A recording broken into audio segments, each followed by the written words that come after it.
Good afternoon, everybody. I wanted to update on the status of the wildfires here in the state of California. We'll update the total number of new transmitted cases of COVID-19 and walk you through a few things we're doing with unemployment insurance here in the state of California, and a little bit of focus on homelessness today. Just briefly, let me go over where we are as it relates to this historic wildfire season. This is a slide many of you are very familiar with. 2019, year to date, we experienced about 5,300 fires here in the state of California, impacting 157,000 acres. You can see the year to date stats here in the state. We have increased the total number of fires from 5,300 to close to 8,000 fires that we have experienced year to date in the state. 3.6 million acres now burned, 157,000 acres this time last year, 3.6 million acres year to date. Still struggling with 27 major fires and complexes, and tragically 23,000 people continue to be evacuated from their homes. 19,000 firefighters from all across this state and across this nation are working 24/7 to address these wildfires. So 2,400 engines as part of our mutual aid system that are deployed. 26 people tragically have lost their lives, and 6,400 structures have been destroyed. Again, I caution everybody on these numbers. The 26 fatalities and the 6,400 structures are based upon what we have seen, what we have witnessed, but by no stretch of the imagination do we think this tells the entire story. As we get back in and people are able to repopulate, go back into their communities, we'll determine more structure loss. By the way, that's destroyed, not damaged structures. That number would be substantially higher if you included the number of structures that have actually been impacted directly by these wildfires. But sadly, 26 people have lost their lives to date. I want to focus on, of those 27 active fires, 6 fires, one that's very familiar to many of you, the August complex, which is the largest fire in terms of total acres burned in California history. The last time I presented this to you, you saw some 817,000 acres that were destroyed in this complex. 30% containment. We've made some modest improvement in containment over the last number of days, 34% versus 30% contained. And you'll see the acreage has grown, but modestly compared to seeing some of the growth we had seen over the course of the last few weeks, some 846,000 acres now burned in California's largest wildfire complex in state history. The number 5 largest complex in history is the northern complex. This is in the Plumas and Lassen counties. Last week you saw 36% containment, 273,000 acres that had been burned in this, again, the 5th largest complex in California's history. We've made real progress in this last week, 64% containment from 36%, and you can see the acres burned has grown modestly from 273 to 294,000 acres. The Creek Fire, where I visited Senator Harris a week or so ago, now the 7th largest fire in California history, primarily a federal fire, but impacting parts of the state and our responsibility area. This is an incident command shared with the U.S. Forest Service and CAL FIRE, primarily in the Fresno, Madera counties. 18% containment, 220,000 acres. Last week, you'll see we've made some stubborn, very stubborn wildfire complex, but we've made some progress, 27% containment from 18, 278,000 acres burned.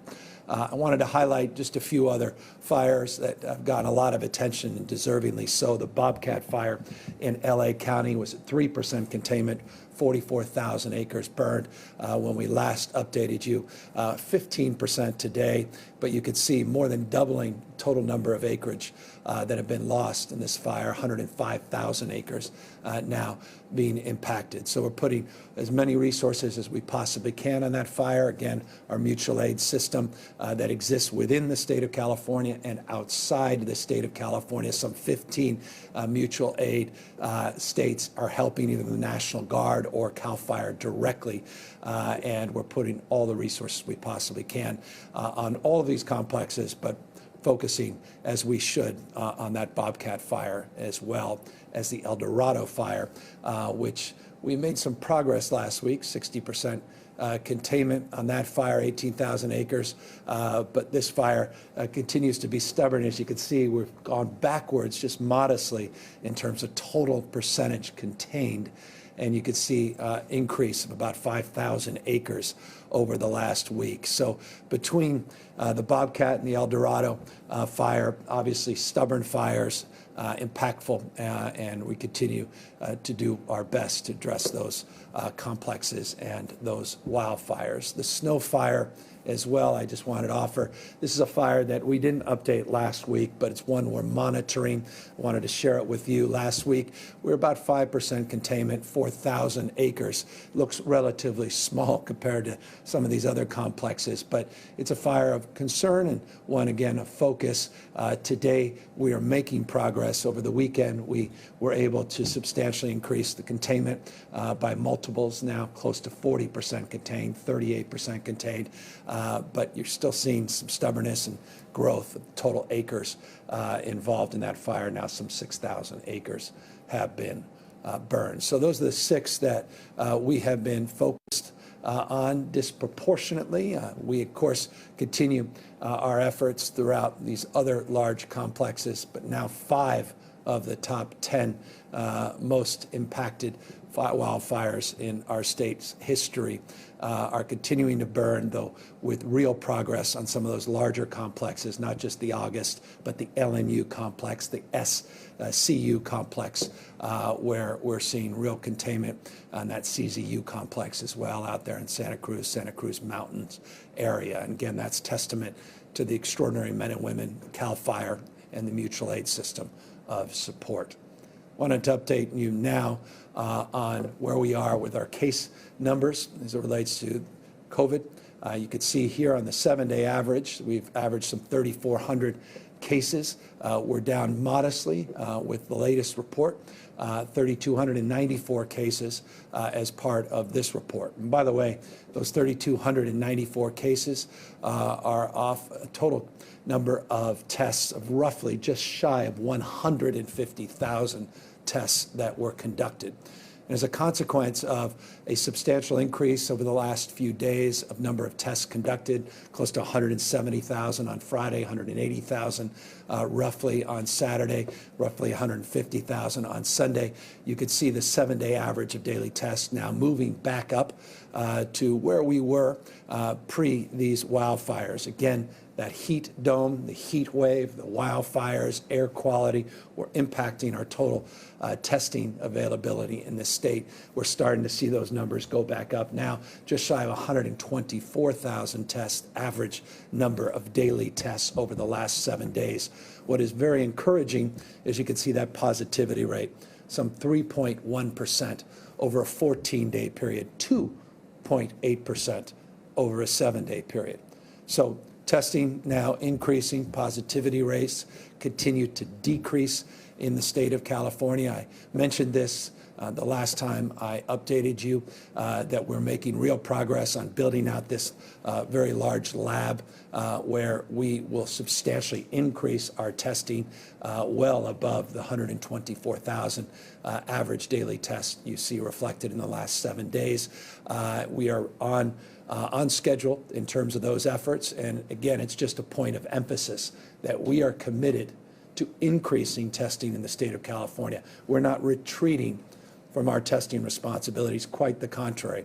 We are of the firm opinion that the sooner we are able to move forward to increase the availability and the timeliness of tests here in the state of California, we will have more clarity and more assurance in our capacity to move more swiftly to not only reopen different sectors of our economy more fully, but also reopen our schools in a more sustainable way as well. And so one cannot let up on those efforts. And again, California prides itself on its commitment to advance our testing in a substantially more comprehensive manner, more of a framework of equity, a focus on reaching out to underserved communities, and time frame to getting test results back within 24 hours. And I should just note the backlog now in terms of testing results has substantially declined over the course of the last number of weeks.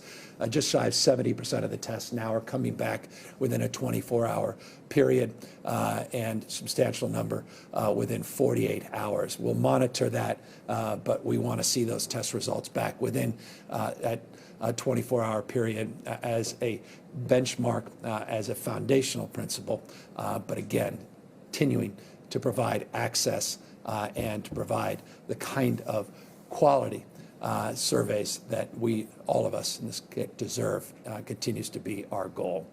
A goal as well is to see hospitalizations decline in this state, 23% decrease now over a 2-week period. This slide is becoming very, very familiar, and again, very, very encouraging slide. Hospitalization numbers declining at a relatively consistent rate over the course of not just the last 2 weeks, but even beyond 3 or 4 weeks.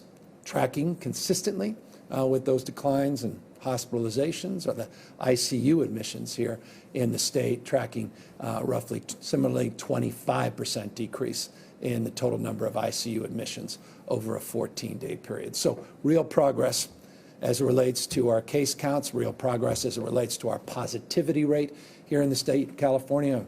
Remind you, 2.8% 7-day positivity here in the state of California. Testing starting to increase back up, a commitment over the course of the next number of weeks to substantially increase still our testing to provide points of access to our schools and more broadly to target underserved communities in the state of California, so we have a real sense of the community spread, particularly as we move into the fall, we move into flu season, and we move in to a challenging environment where we could potentially experience what some refer to as a twindemic of flu and COVID overwhelming the ICUs and hospitals. We want to avoid that. I'll be talking in the next few days about how you can help aid and advance that by getting a flu shot. But today, I just wanted to update you on some of these efforts that Dr. Galley and his team have been advancing as it relates to the mitigation, the spread and transmission rate of COVID-19. By the way, Dr. Galley tomorrow will update you on our tiered status. I know many counties are anticipating moving into orange status, some into red, and some that are right on the cusp. I'll reserve further commentary on this, except to say that data is being collected in real time. It would be premature for me at this moment to announce what Dr. Galley will announce tomorrow as it relates to the progress in these tiered status. But every Tuesday, I remind you, every Tuesday, Dr. Galley will be making updates on our tiered colored status. And we anticipate, as we're seeing progress in declining admissions in hospitals and ICUs, positivity rates beginning to decline, that we'll continue to see progress into those tiers, and a very thoughtful, judicious, modified strategy of reopening our economy will be advanced accordingly. So will the likelihood of more waivers being supported for our younger cohort of students and progress towards getting people back in in-person education, making sure that not only the kids are safe, but our paraprofessionals and our teachers are safe as a foundational principle of advancing that cause. Speaking of causes, we have not let up on our commitment to the cause of doing everything in our power to address the issue of homelessness here in the state of California. Last week, I updated you and I previewed that I will continue to update you on our efforts on this remarkable initiative called Project Home Key. I say remarkable because there's simply not a state in America that's committed to this kind of capital infusion to purchase motels and provide for permanent supports of housing for homeless individuals. Last week, we updated you on some $76.6 million that we're providing for 7 specific projects here in the state of California to advance that cause. Today, we're announcing the second round of awards. And again, this is happening in historically short period of time, and it shows a resolve and a commitment, a sincerity of effort, and a long-term strategy to address homelessness in the state in a way the state of California has never done in the past. I stipulate that we have a moral and ethical obligation to address this issue head-on. We need to see better results at the local level and the regional level, and we need to make sure your tax dollars are going for their intended purposes, and that's to produce real permanent results. That's foundational in the Home Key strategies. This second round of awards is testament the hard work of our team and our task force that is organized around the principle of a housing-first model. Again, shelters solve sleep. Housing and supportive services, we believe, begins to more substantively and permanently address homelessness. $236 million, some 1,810 units, 20 projects in 12 jurisdictions, including one Native American tribe that are getting this now second tranche of awards. We have those reflected here on 2 slides, this being the first of the 2 slides, giving you a sense of the totality of awards that we are providing. The Kashaya Band of Pomo Indians be the first tribal award that we provided under this program. We want to thank them for their partnership. We hope it's not the last in terms of availing resources to our tribal nations. Accordingly, we are diversifying the Home Key efforts, focus on farm workers, focus on LGBTQ youth, our seniors. You can see here the diversity of municipalities and localities getting the benefits of these awards, including the city of Mountain View, doubling the number of available beds through this award in that city. Oakland, 2 large projects, 163 units. In Fresno and their housing authority focusing on a motel conversion. Up in Shasta County, trust me, some of these counties have not been part of our efforts of support in the past to support homeless efforts. Shasta County, a new shared housing model, innovative model. The city of Ventura, they're renovating apartments, some large projects in San Francisco.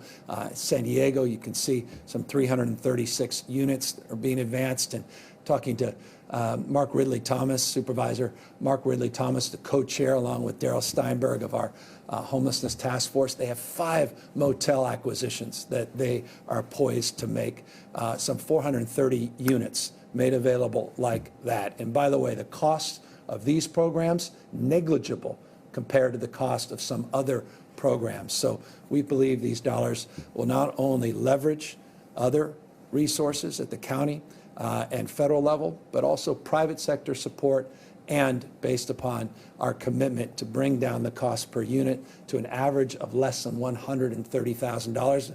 Original goal about $150,000, but we're currently averaging $130,000 a unit. We think we can do more than even our original ambitious goals. Santa Clara has some move-in ready units they'll be advancing in the city of Sacramento. Daryl Steinberg, thank you for one of his projects that he's been most enthusiastic about financing, and with this second tranche of award money, that 124-unit hotel conversion will soon be underway. Speaking of things that are underway, the work we have to do is self-evident as it relates to unemployment and PUA support for those that are trying to navigate our unemployment and pandemic unemployment assistance system here in the state of California. This system is an old, 30-plus-year-old technological system. For those that understand a little bit about technology, these are the old Cobalt systems, these legendary Cobalt systems that need to be upgraded, frankly, need to just simply be strewn to the waste bin of history. But nonetheless, we inherited a little bit of that waste bin, and as a consequence, we've been trying to patch it together, and we recognize that we can plod along in the short run, we can plod along in the medium run, we can have a long-term strategy, or we can come up with new ideas from a different angle. We put together a strike team led by Yolanda Richardson, who will be up here in a moment, and by one of, well, I would argue, one of the most impactful technologists of sort, and someone who started Code for America and worked in the Obama administration, Jen Polka, to provide us input from a private sector perspective and looking not just at technology, look at business process improvements and looking at new strategies. They co-chaired a task force, and they came up with a series of recommendations that already we have put into place. I mentioned last week that we anticipated the fruits of this report, which, by the way, are not just a strike team report. They're also a consultant that we hired, a report from a consultant, and a response back from EDD. I made it clear that when that report was done, we would make it public, and we worked through the weekend to do just that. Came out late on Saturday night, but we said we were going to move forward, provide that information in a transparent way. We've done that, and as a consequence, the reset started this weekend. I didn't want to wait another day to start this reset period to get this system back on its feet and get us to a position where we can address this significant number of backlog cases.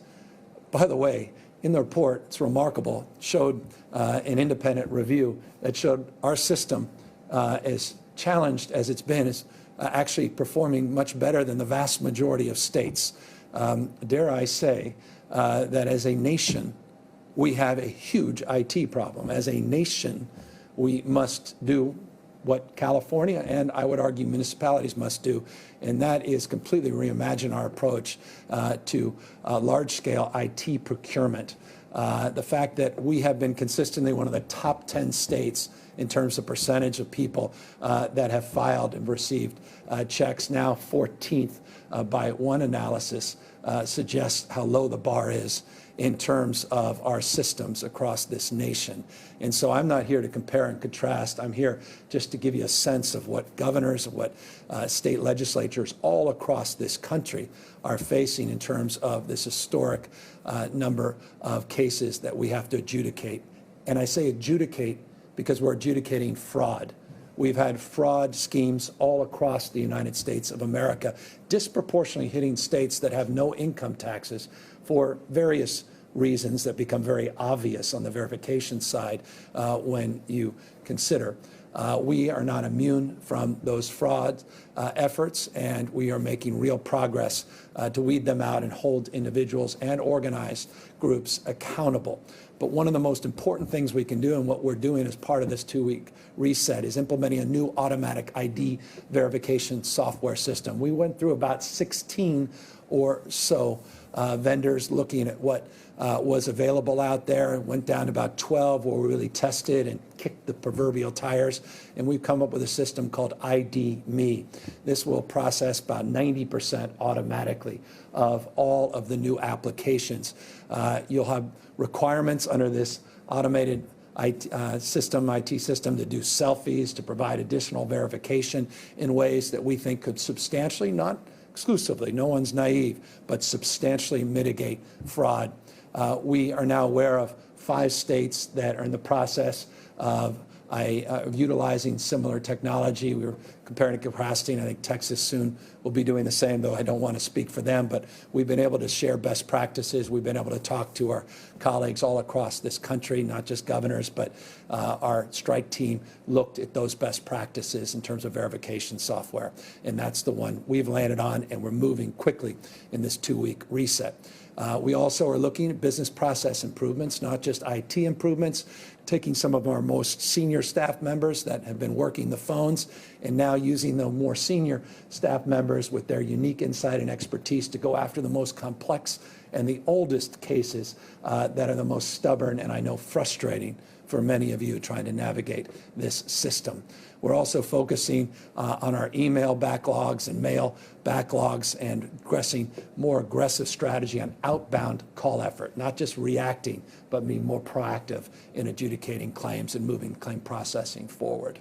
The goal is self-evident. It's to reduce that backlog, reduce at the moment the growth of that backlog. Again, we say short-term, medium, and long-term.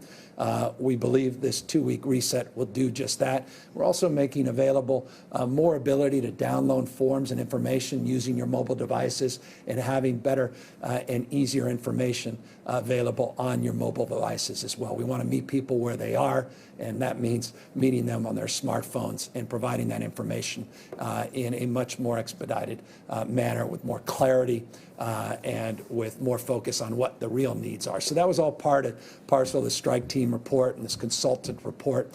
And I should just say, and I'm going to ask Yolanda to come up here in a moment, that the reset does not mean that those of you that are now for the first time applying for benefits will be impacted in terms of those benefits being provided. Quite the contrary.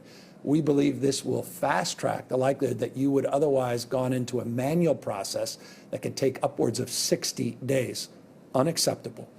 And so we believe, and Yolanda will talk in a moment, that this reset will make not only this process better in the medium and long term, but begin to substantially address the backlog over the next 90 to 100 days with the goal to substantially have addressed it and not impact any people that are applying for the first time in terms of the timeliness to a check. And so it's in that spirit, with that consideration in terms of the ambiguity perhaps in some of the reporting about what a reset actually means to new applicants, that I would love co-chair of our task force, Secretary Richardson, to come up and talk a little bit more about her team's efforts, her recommendations, and what her expectations are moving forward with this system.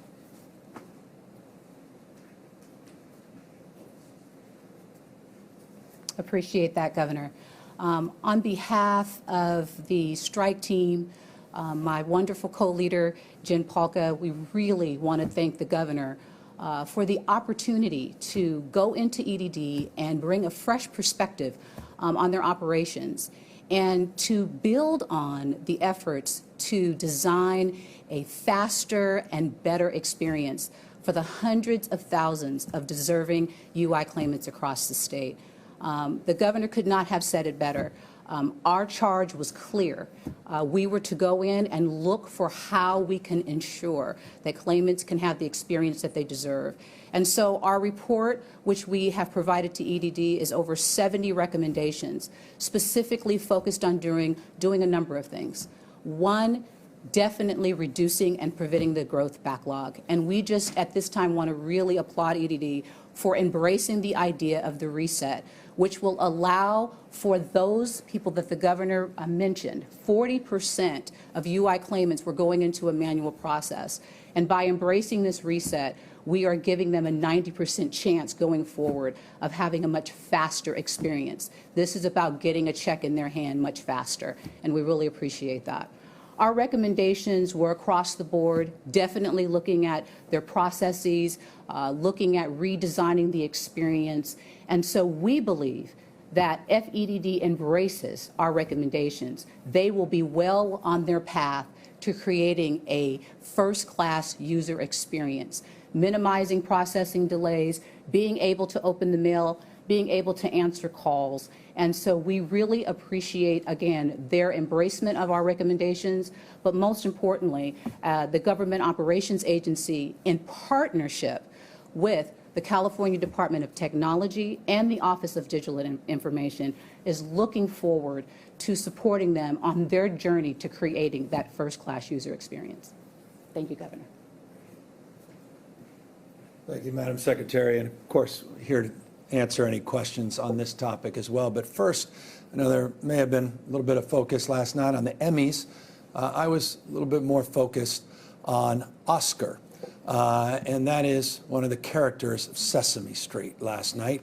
And I wanted to share with you that focus and share with you a new PSA that we partnered with the Skoll Foundation on in the state of California to announce. And no further ado, let's tune in to America's most grouchy, Oscar.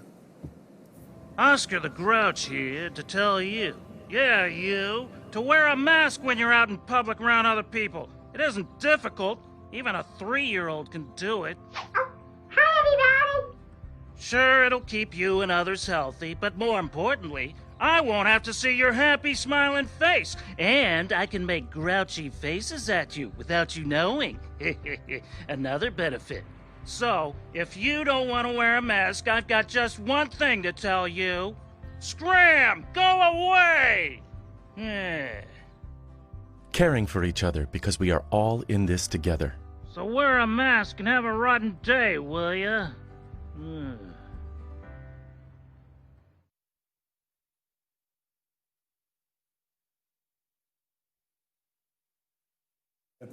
Jeff Skoll and the Skoll Foundation advanced with Sesame Street. That's now the third in a series of mask PSAs that are now being put out nationwide, but in partnership here in the state of California. And we couldn't be more proud of Sesame Street and couldn't be more proud of these partnerships that have taken place. We are all in it together, and that's why we encourage you to continue to wear a mask. If for no other reason, this, we believe, could substantially mitigate flu season, not just the spread and transmission of COVID-19. Continue to do what we can to physically distance. We're still waiting to see, and Dr. Galley assures me we'll have information in the next week or so, maybe two, to really get a sense of what Labor Day weekend has in store for us. Again, always caution after these 3-day weekends, because we're not all wearing these masks as consistently as we otherwise perhaps might be, and we're not practicing that physical distancing that's foundational in terms of mitigating the spread of this disease. Encouraging you, as always, to appropriate yourself by washing your hands and continuing in that spirit to minimize mixing, and that's foundationally a message I hope you've been seeing pretty consistently with the PSAs that we are putting out. We made this point a number of weeks ago when we started putting out new tiered guidelines, that one of the most important and essential things we can do as we modify our stay-at-home orders, as we reopen parts and sectors of our economy, is continue to push our public-facing messages out and make sure we're forward-leaning in reminding people that this disease has not gone away. Quite the contrary. In fact, I hope you'll take a look at some of the national headlines. 27-ish states are seeing actual increases in cases. There are some points of caution as we now moving closer into the fall and into the peak of flu season. And so it's a point of real and sober caution that this mantra we continue to take seriously, wearing a mask, physically distancing, and minimizing mixing to the extent possible. With that, happy to answer any questions.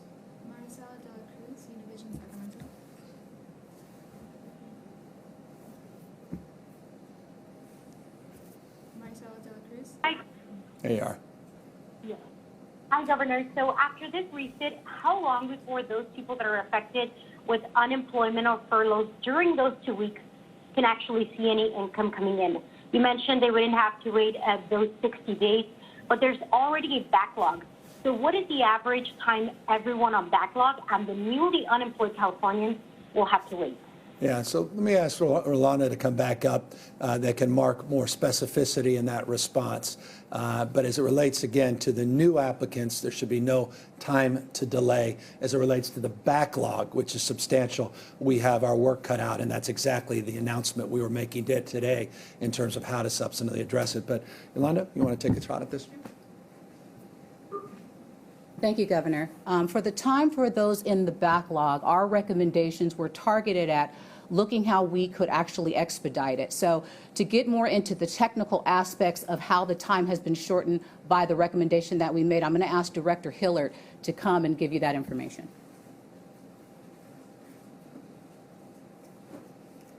Hi, good afternoon, and thank you for having me. I'm very excited about this this recommendation. I want to thank Yolanda personally because I really think this is what we needed. So as far as the backlog, first of all, I think Governor Newsom said it very well. We're trying to make sure we don't add anyone to the backlog. And those people in the next 2 weeks will actually really benefit from this implementation where we can make sure they go through an automated process versus having to kick out into a manual one. That will allow them to get paid even sooner if they're eligible, which is excellent. In the meantime, we will be focusing all of our, redirecting all of our high-skilled folks to really drill down on the more complex cases. So for the backlog that we're experiencing right now, we predict between now and the end of January will be completed, but we're making huge progress each and every day. It doesn't mean that in January that's what people have to wait. We will be clearing backlog every single day between now and January. And it's just allowed us the ability to really focus, as well as additional tools that the strike team brought will allow us to implement a very good way to manage our resources, to make sure we're focused on the backlog and we have the right people addressing everything at the right time. So I can't be more thrilled. And again, I want to say thank you so much to the administration and Yolanda Richardson, Secretary Richardson, for her support and all their great work. They were truly tremendous.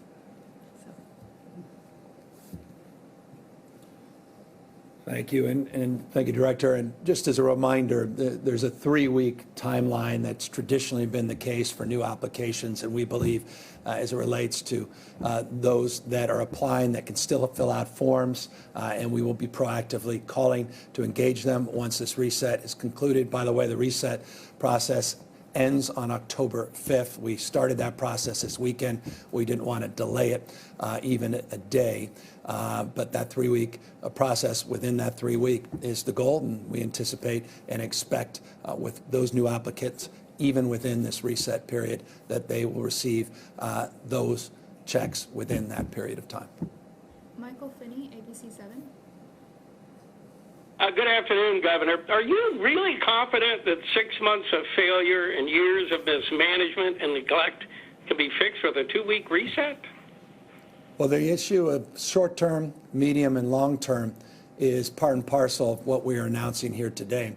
We conducted a very thorough and very objective process, hiring a consultant, putting together a strike team made up of not just experts within the state, but outside the state.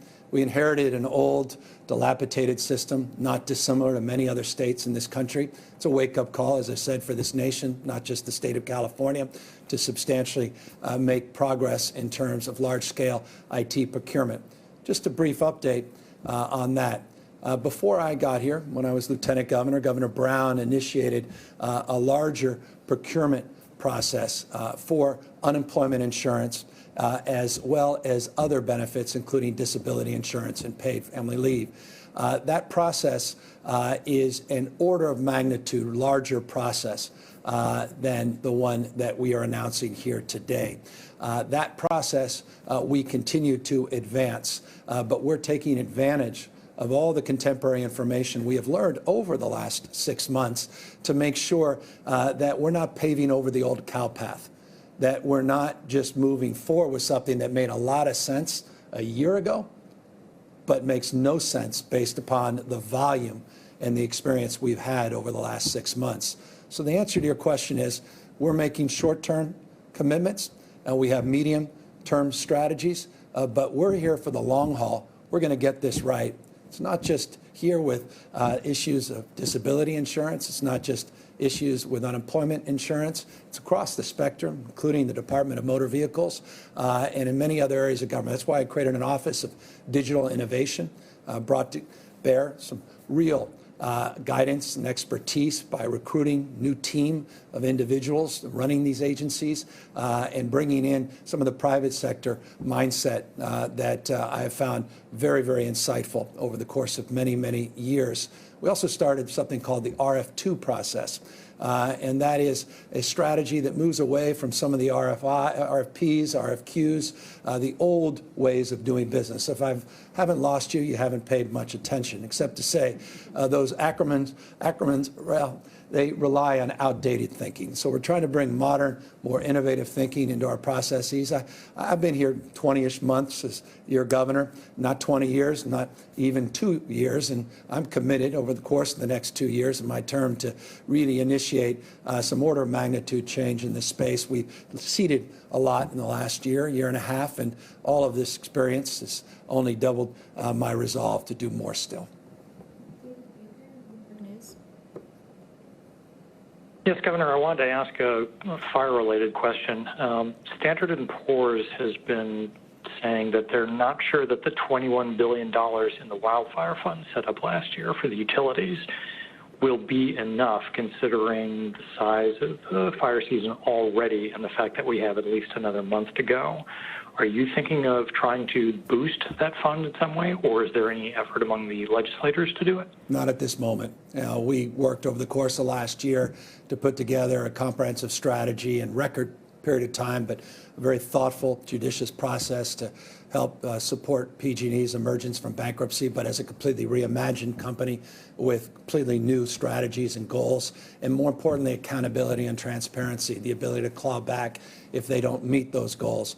As it relates to the fund itself, we believe that fund, which is leveraged beyond the $21 billion, is substantial, but we're not naive to the magnitude of this year's fire season, which, as you know, is historic, simply is not without precedent, or is without precedent. 3.6 million acres, less than 300,000 the entire calendar year last year. So I certainly recognize the anxiety around the size of the fund, but at the moment, the answer is no. But again, we're not ideologues. We're not wedded to the status quo. As conditions change, as some areas, concerns develop and present themselves, even beyond this S&P's assessment, we certainly will assess the condition of that fund and our capacity as a state to support not only the IOUs, but more broadly the CCAs and all of the others that are responsible for the procurement and distribution and the reliability of energy here in the state of California. Paul Rogers, Mercury News. Hi, Governor. Last week you said you wanted to increase California's actions to address climate change in the wake of these record wildfires. I understand you're considering an executive order. What types of measures are you considering? For example, there are nearly a dozen countries, including England, Germany, Israel, and India, who have announced that they'll ban the sale of new vehicles with internal combustion engines in 2030. Is that something you'll direct the State Air Resources Board to follow, or where's your thinking on what we need to do new? We'll be making announcements in due course, and so look forward to not just making announcements this week, next week, but over the course of many, many months.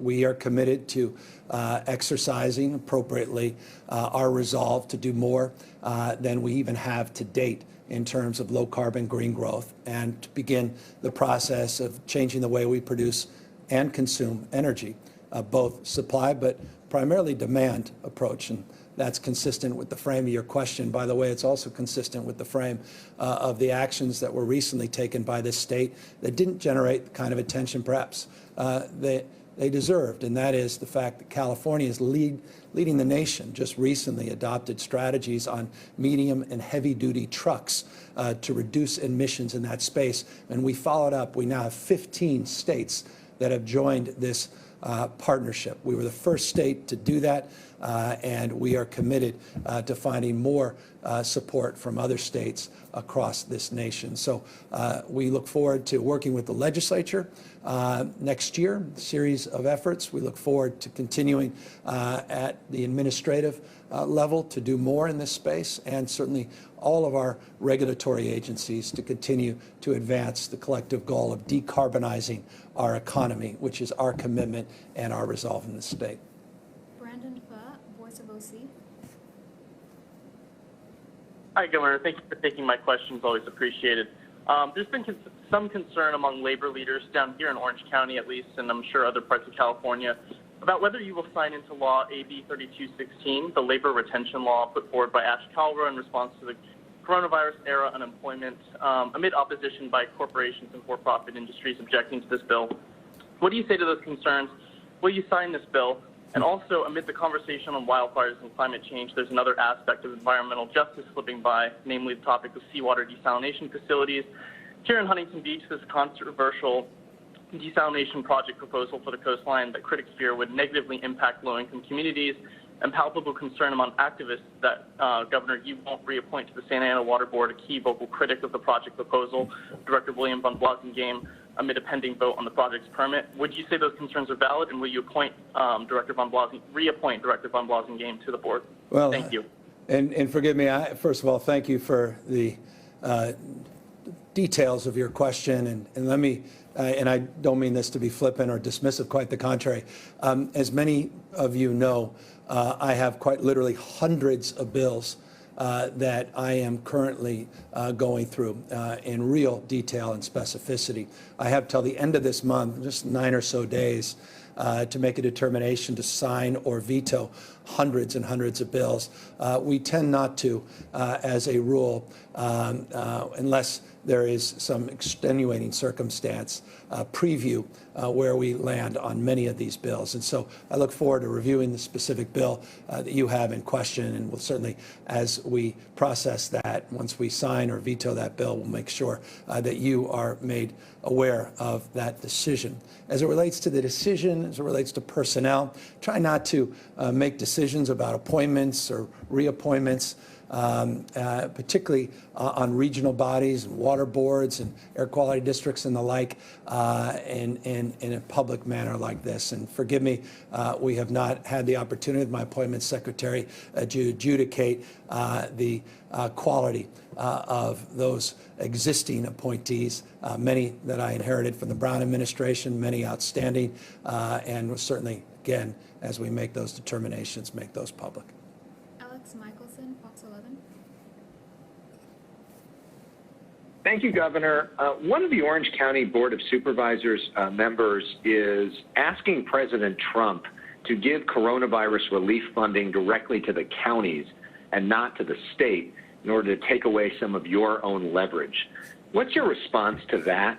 And what's your response to the broader question about the power of the states versus the counties when it comes to dealing with coronavirus? Well, there was something that happened many, many moons ago. Founding fathers created a Constitution, created a framework of federalism, states' rights.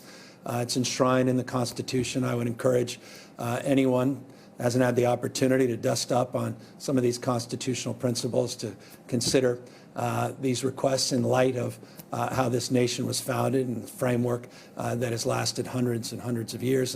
And so, with respect, I defer to the wisdom of our founding fathers. John Myers, LA Times.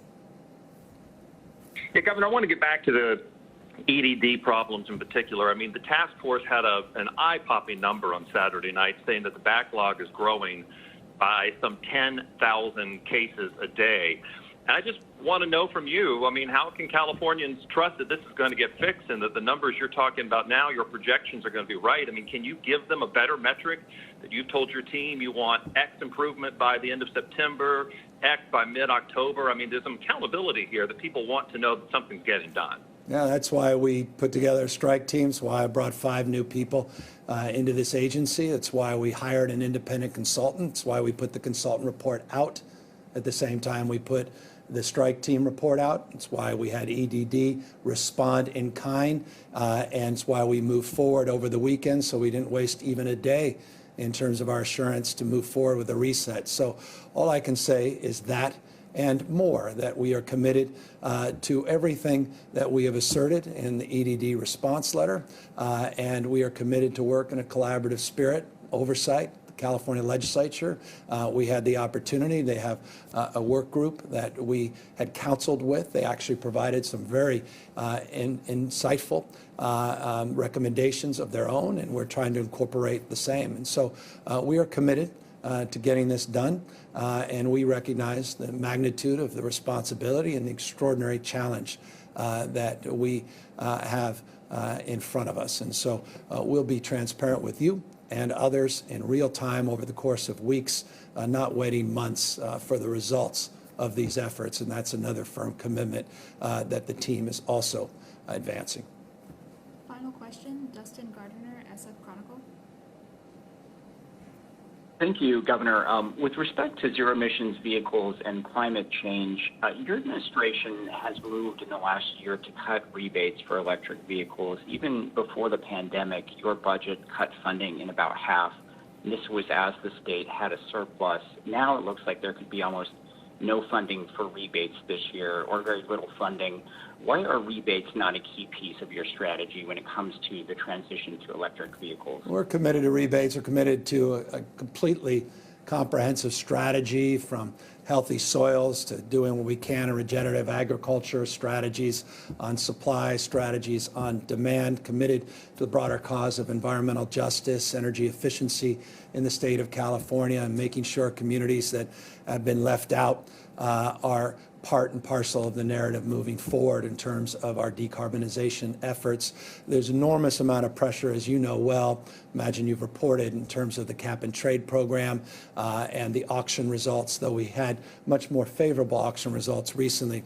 Working with the legislature, we have committed to a process very shortly to advance those efforts, and I certainly am committed to advancing the efforts on electric vehicles. You may not be familiar, but I was very proud of the work I did as a county supervisor, as mayor, where we took international leadership, not just national and statewide leadership, during my tenure in those respective roles on electric vehicles. I am committed to doing the same as Governor of California. We're very proud of the work we just did on medium and heavy-duty truck, a disproportionate number disproportionate amount of greenhouse gas emissions emanating from a relatively small number of those vehicles. We think that was a substantially significant effort in reducing emissions, and one we hope will be replicated even beyond the 15 states that have committed to that cause.